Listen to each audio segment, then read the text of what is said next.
Okay, so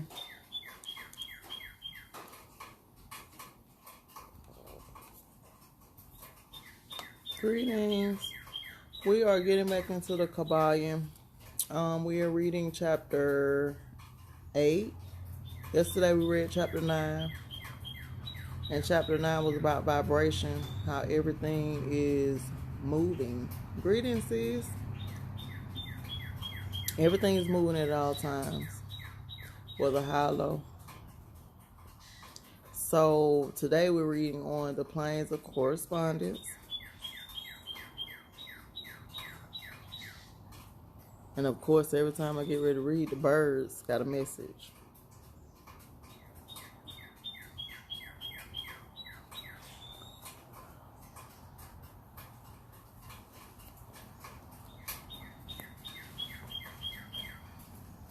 Creeping.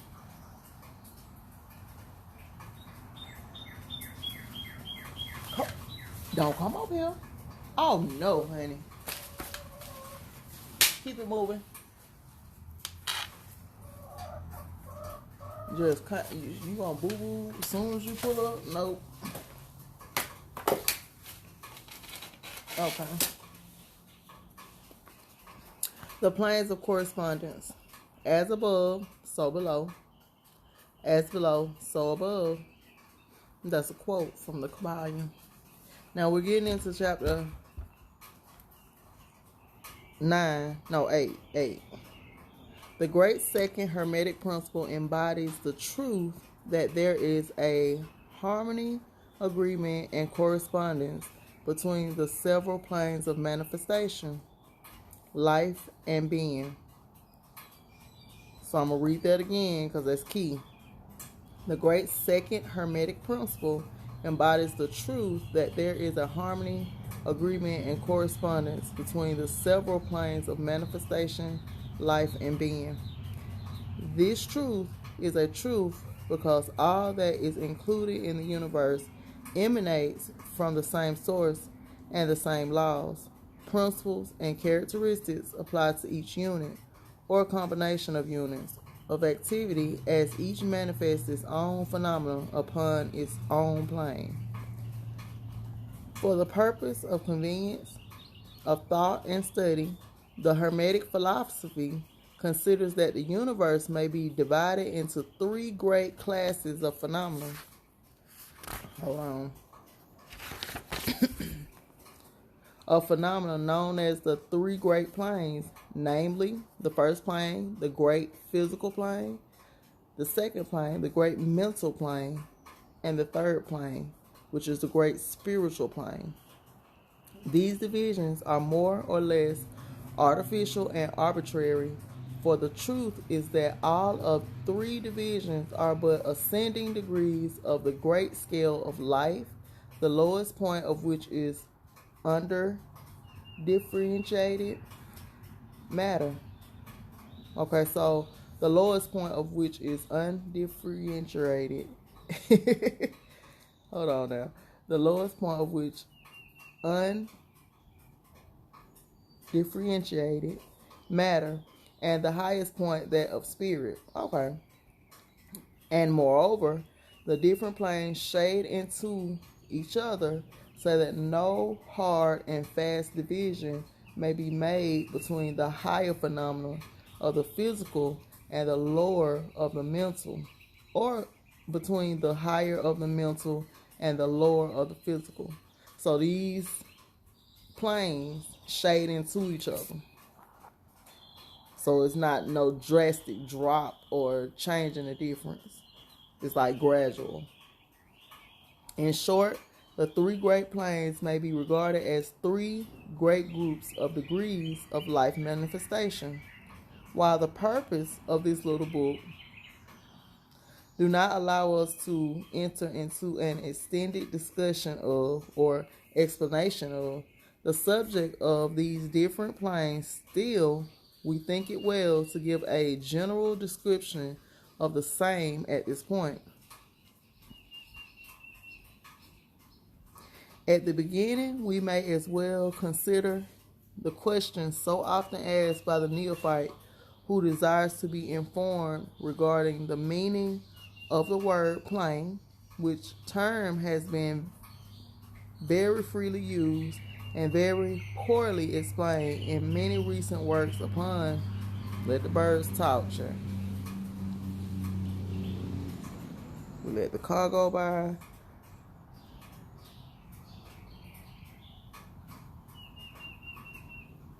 They sound so peaceful.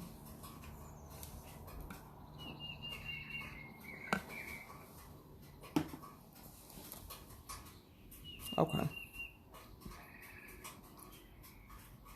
At the beginning, we may as well consider the question so often asked by the neophyte who desires to be informed regarding the meaning of the word plane, which term has been very freely used and very poorly explained in many recent works upon the subject of occultism.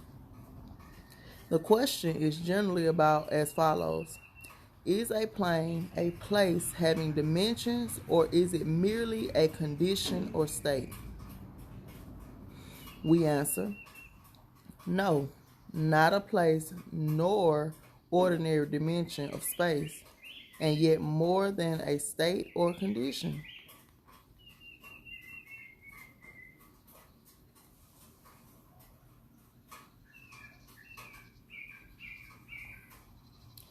So their answer, the Hermeticists, said no, it's not a plane nor an ordinary dimension of space, and yet more than a state or condition. It may be considered as a state or condition, and yet the state or condition is a degree of dimension in a scale subject to measurement. So it's a degree of dimension in a scale subject to measurement. Somewhat paradoxical, it is not. But let us examine the matter. A dimension, is a measure in a straight line, relating to measure, etc. The ordinary dimensions of space are length, breadth, and height, or perhaps length, breadth, height, thickness, or circumference. But there is another dimension of created things, or measure in a straight line, known to occultists and to scientists as well, although the latter have not as yet applied the term dimension to it. And this new dimension, which, by the way, is the much speculated about fourth dimension, is the standard used in determining the degrees or planes. Okay, so we're going into the fourth dimension.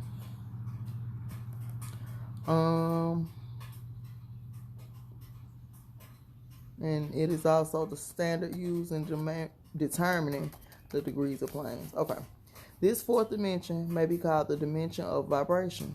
It is a fact well known to modern science, as well as to the Hermeticists, who have embodied the truth in their third Hermetic principle, that everything is in motion, everything vibrates, nothing is at rest.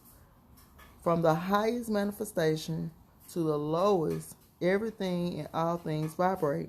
Not only do they vibrate at different rates of motion, but as in different directions and in a different manner, the degrees of the rate of vibrations constitute the degrees of measured on the scale of vibrations. In other words, the degrees of the fourth dimension. And these degrees form what occultists call planes. The higher the degree of rate of vibration, the higher the plane, and the higher the manifestation of life occupying that plane. So that while a plane is not a place, nor yet a state or condition, yet it possesses qualities common to both. We shall have more to say regarding the subject of the scale of vibrations in our next lesson, in which we shall consider the Hermetic principle of vibration. You will kindly remember, however, that the three great planes are not actually divisions of the phenomena of the universe, but merely arbitrary terms used by the Hermeticists in order to aid in the thought and the study of the various degrees and forms of universal activity in life. The atom of matter, the unit of force, the mind of man, and the being of the archangel are all but degrees in one scale, and all fundamentally the same. The difference between solely a matter of degree and a rate of vibration, all are creations of the all, and have their existence solely within the infinite mind of the all. The Hermeticists subdivide each of the three great planes into 7 minor planes, and each of these latter are also subdivided into 7 subplanes, all divisions being more or less arbitrary, shading into each other, and adopted merely for convenience of scientific study and thought. The great physical plane and its 7 minor planes is that division of the phenomena of the universe which includes all that relates to physics or material things, forces, and manifestations. It includes all forms that which we call matter and all forms that which we call energy or force. But you must remember that the Hermetic philosophy does not recognize matter as a thing in itself, or having a separate existence even in the mind of all.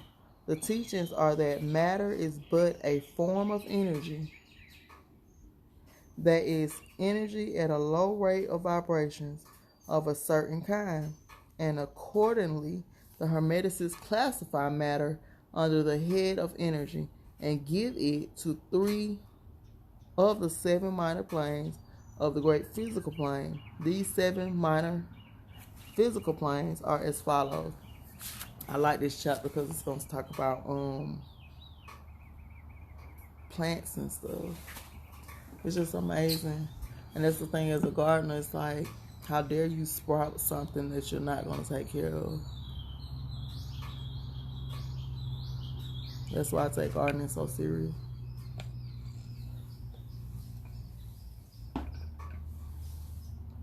Okay. The 7 minor physical planes are as follows. 1, the plane of matter. 2, the plane of matter. 1, the plane of matter, A. 2, the plane of matter, B. 3, the plane of matter, C. 4, the plane of ethereal substance. 5, the plane of energy, A. 6, the plane of energy, B. 7, the plane of energy, C. The plane of matter, A, comprises the forms of matter in its form of solids, liquids, and gases, as generally recognized by the textbooks on physics. The plane of matter, B, comprises certain higher and more subtle forms of matter of the existence, which modern science is but now recognizing the phenomenon of radiant matter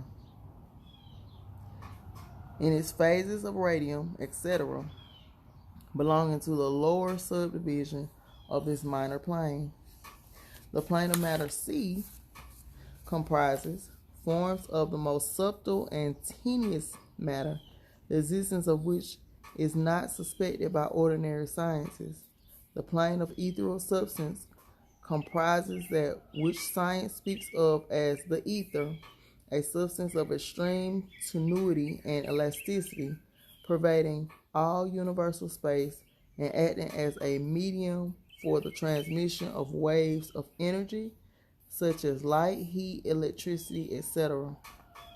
This ethereal substance forms a connecting link between matter, so-called, and energy, and partakes of the nature of each. The Hermetic teachings, however, instruct that this plane has 7 subdivisions, as have all of the minor planes, and that in fact there are 7 ethers instead of but 1.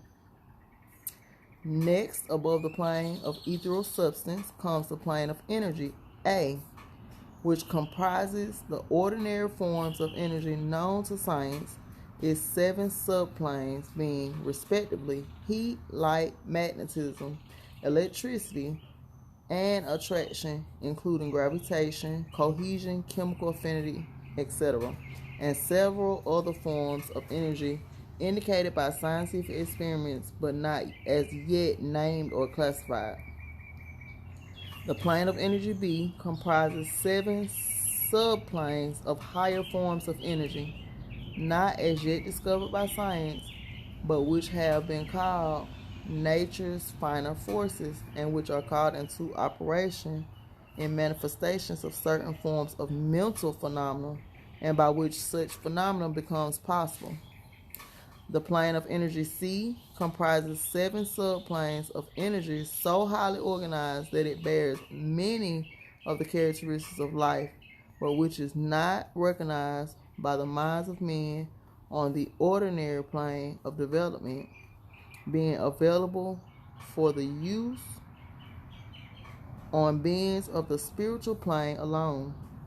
Such energy is unthinkable to ordinary man and may be considered almost as the divine power.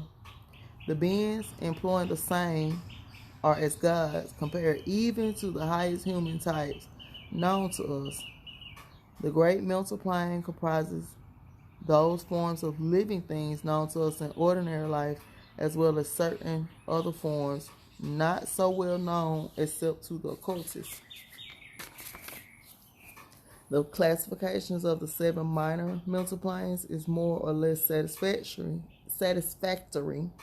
and arbitrary, unless accompanied by elaborate explanations which are foreign to the purpose of this particular work. But we may as well mention them. They are as follows. 1. The plane of mineral mind. 2. The plane of elemental mind, A. 3. The plane of plant mind. 4. The plane of elemental mind, B. 5. The plane of animal mind. 6. The plane of elemental mind, C. And 7. The plane of human mind. The plane of mineral mind comprises the states or conditions of the units or entities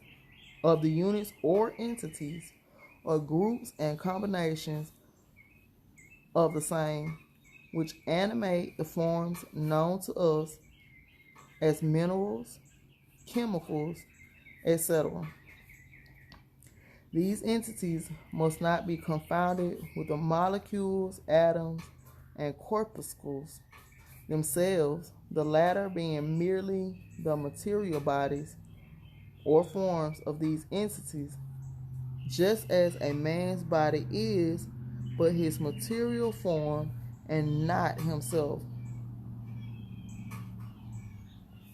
Okay, so we're going to read that again.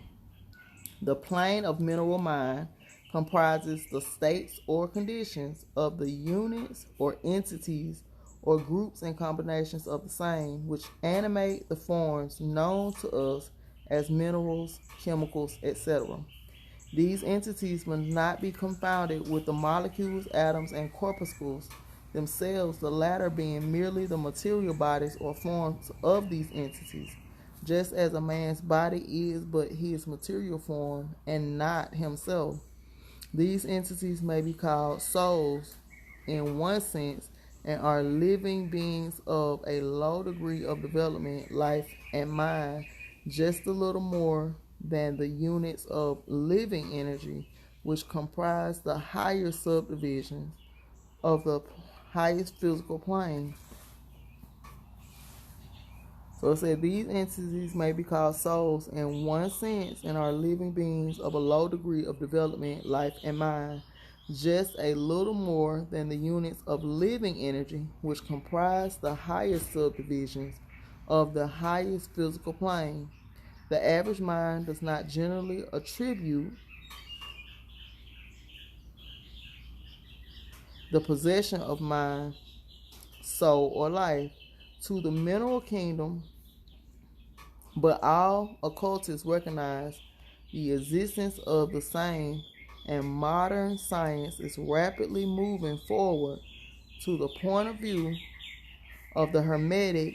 In this respect, the molecules, atoms, and corpuscles have their loves and hates, likes and dislikes, attractions and repulsions, affinities and non-affinities, etc.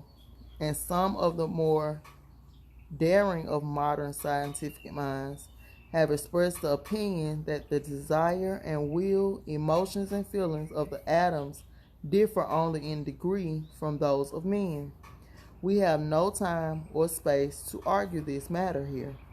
All occultists know it to be a fact, and others are referred to some of the more recent scientific works for outside corroboration. There are usual 7 subdivisions to this plane.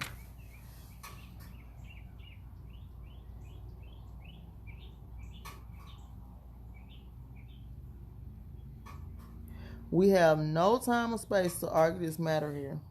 Okay, so we're going to go back. The molecules, atoms, and corpuscles have their loves and hates, likes and dislikes, attractions and repulsions, affinities and non-affinities, etc.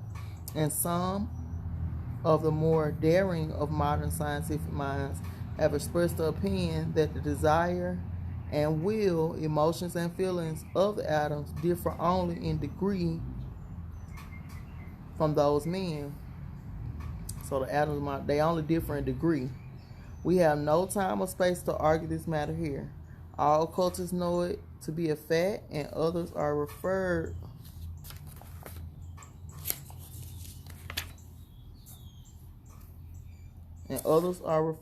to some of the more recent scientific works for outside corroboration. There are the usual 7 subdivisions to this plane. So the first one, the plane of elemental mind. A. It comprises of the state or condition and degree of the mental and vital development of a class of entities unknown to the average man but recognized to the occultists. They are invisible to the ordinary senses of man, but nevertheless exist and play their part of the drama of the universe. Their degree of intelligence is between that of the mineral and chemical entities on one hand and of the entities of the plant kingdom on the other. There are 7 subdivisions to this plane also. The plane of plant mind in its 7 subdivisions comprises the states or conditions of the entities comprising the kingdom of the plant world. So we're getting on plant mind. This is my favorite. The plane of plant mind in its 7 subdivisions comprises the states or conditions of the entities comprising the kingdoms of the plant world. The vital and mental phenomena of which is fairly well understood by the average intelligent person. Many new and interesting scientific works regarding mind and life in plants. This was having been published during the last decade. Plants have life, mind, and souls, as well as have the animals, man, and Superman. This is for you all that tends to think that because you're vegan, you are saving something. What you're doing is eating the plants, and they have a life, mind, and soul too. And y'all not even respectful enough to grow the plants. You just want to go pick them from a store. Well, yeah, let's go. The plane of elemental mind B.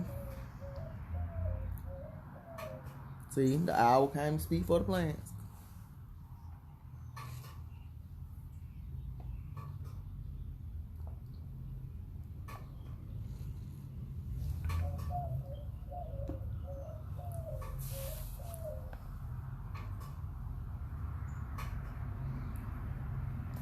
The plane of elemental mind B, in its 7 subdivisions, comprises the states and conditions of a higher form of elemental or unseen entities. playing their part in the general work of the universe, the mind and life of which form a part of the scale between the plane of plant mind and the plane of animal mind, the entities partaking of the nature of both. The plane of animal mind and its 7 subdivisions comprises the states and conditions of the entities, beings, or soul, animating the animal forms of life familiar to us all. Greetings. Hey, sis. We're on the plant mind, and what it said was plants have life, mind, and souls, as well as have the animals, man and Superman. And so that's why when we grow our plants, we really have to take care of them. You can't plant a seed and say, "Oh, I want you to grow for me," and then the seed start growing and you're not even treating it as it's alive or as it has a soul. So the Kybalion tells you that plants do have a soul. So it's just deep. Okay, let's go. The plane of elemental mind in its 7 subdivisions comprises the states and conditions of a higher form of elemental or unseen entities playing their part in the general work of the universe, the mind and life of which form a part of the scale between the plane of plant mind and the plane of animal mind. The entities partaking of the nature of both. Girl, get off over here. The plane of animal mind in its 7 subdivisions comprises the states and conditions. She think this her child. Clearly. The plane of animal mind in its 7 subdivisions comprises the states and conditions of the entities, beings, or souls animating the animal forms of life familiar to us all. It is not necessary to go into details regarding this kingdom or plane of life, for the animal world is as familiar to us as our own. And that's true. The plane of elemental mind C in its 7 subdivisions comprises those entities or beings invisible as are all such elemental forms which partake of the nature of both animal and human life in a degree.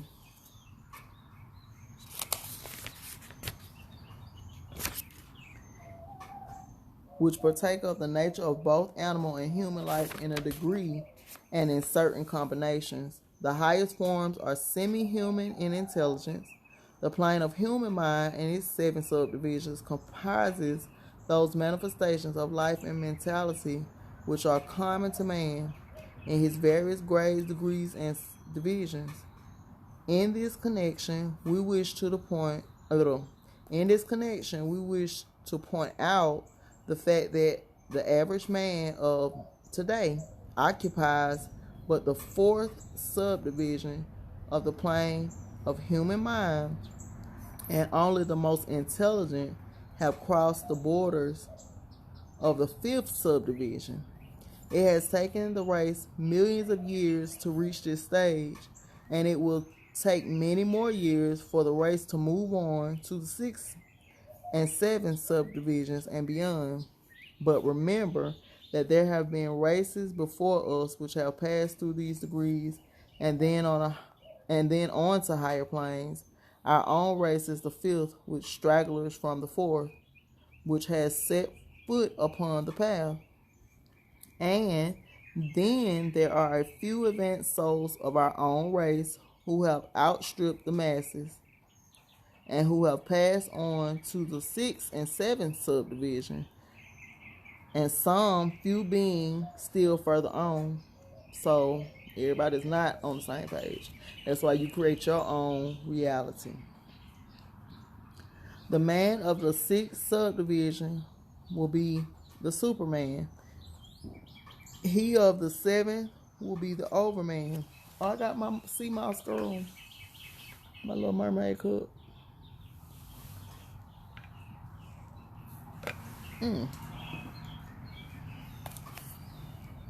In our consideration of the 7 minor mental planes, we have merely referred to the 3 elementary planes in a general way. We do not wish to go into this subject in detail in this work, for it does not belong to this part of the general philosophy and teachings. But we may say this much: in order to give you a little clearer idea of the relations of these planes to the more familiar ones, the elementary planes bear the same relation to the planes of mineral, plant, animal, and human mentality and life that the black keys on the piano do to the white keys. So they are all connected. The white keys are sufficient to produce music, but there are certain scales, melodies, and harmonies in which the black keys play their part, and in which their presence is necessary. They are also necessary as connecting links of soul condition, entity states, etc., between the several other planes, certain forms of development being attained therein. This last fact giving to the reader who can read between the lines a new light upon the processes of evolution and a new key to the secret door of the leaps of life between kingdom and kingdom. The great kingdoms of elementals are fully recognized by all occultists.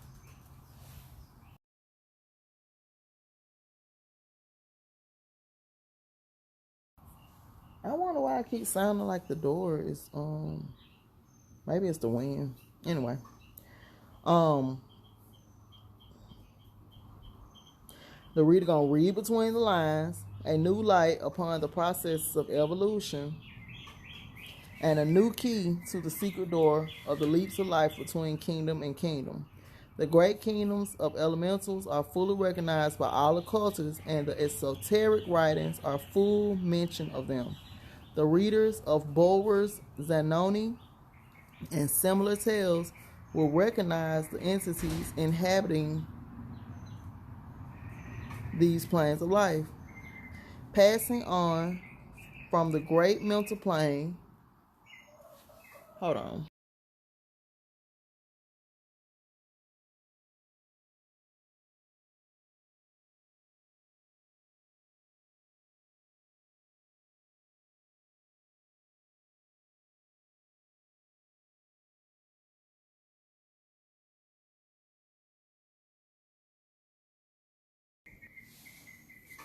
Okay.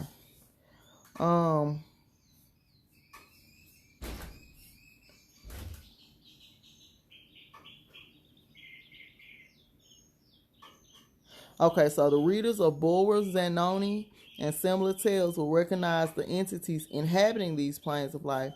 Passing on from the great mental plane to the great spiritual plane, what shall we say?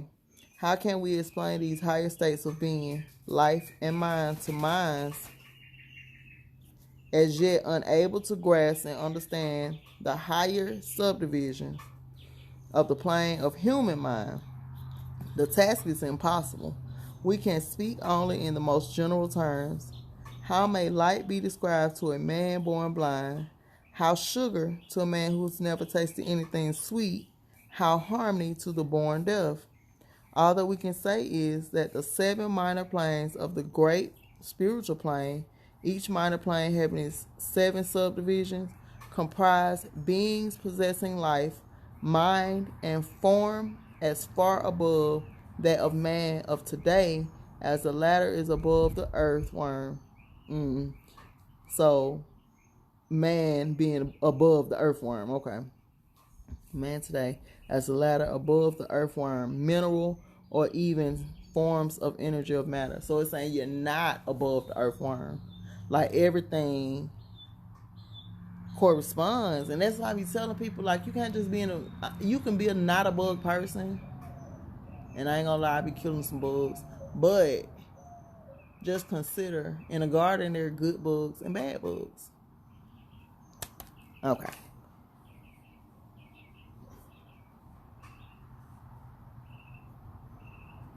Earth, mineral, mental, or even certain forms of energy of matter. The life of these beings so transcends ours that we cannot even think of the details of the same.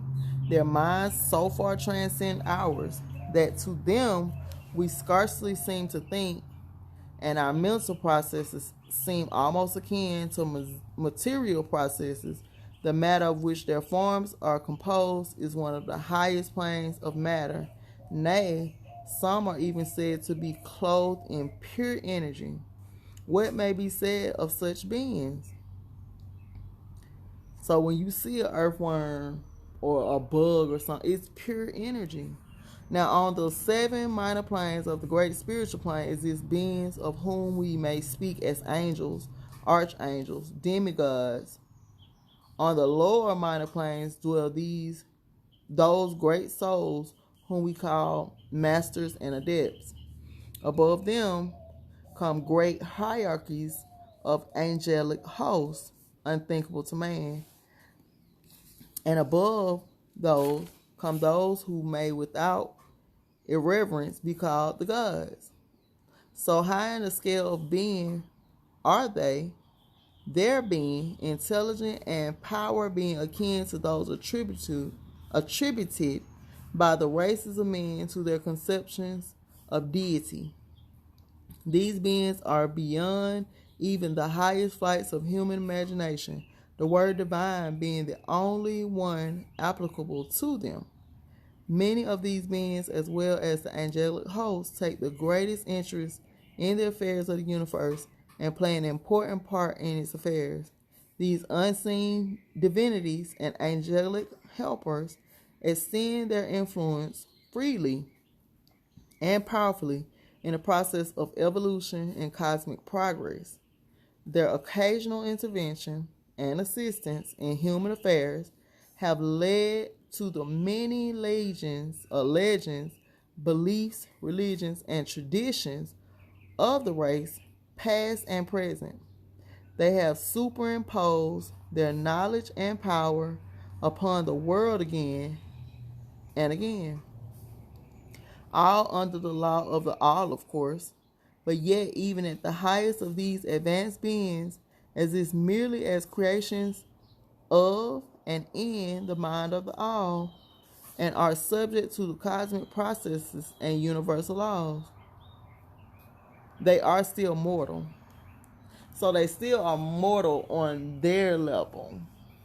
Okay. Because even when you think about the Bible story, that there was giants in the land, or Nephilim, gods having sex with mere people, some of them were destroyed.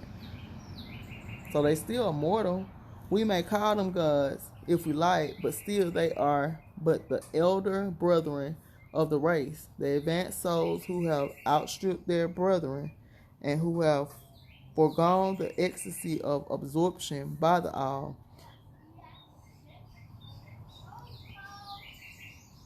In order to help the race on its upward journey along the path,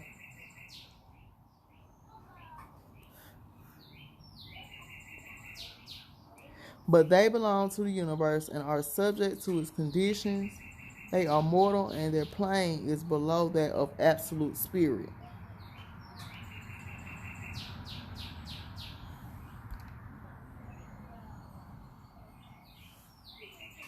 Just annoying. Pharaoh!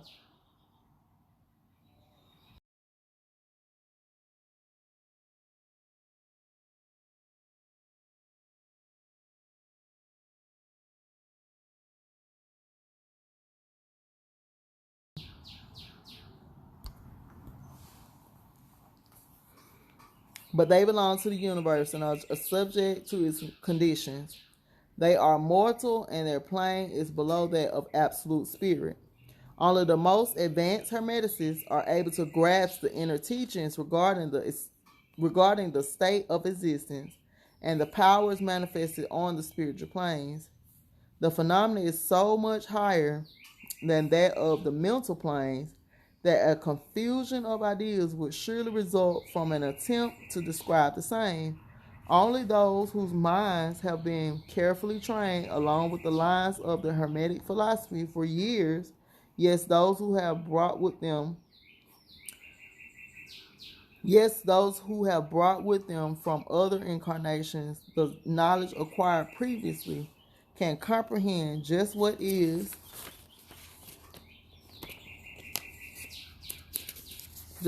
meant by the teaching regarding the spiritual planes.